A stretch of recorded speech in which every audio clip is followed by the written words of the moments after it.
活到100歲先知道用幾粒鹹鹼嚟煲湯，竟然有咁犀利嘅，解決咗家家戶戶嘅煩惱啦。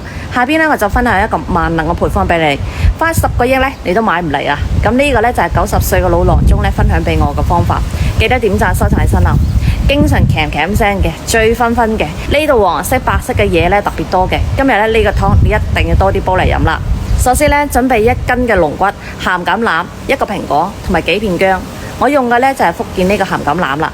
佢呢個呢，就係湯嘅靈魂啦。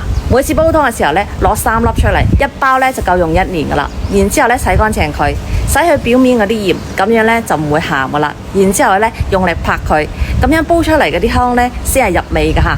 咁呢個鹹橄欖呢，對呢度嘅地方呢真係好有幫助噶。之後呢，你就將蘋果切塊，跟住呢，再將焯過水嘅豬骨、蘋果、鹹橄欖同埋幾片薑放入砂煲入邊，加2碗水，然後冚埋個蓋，煲佢40分鐘呢就可以飲噶啦。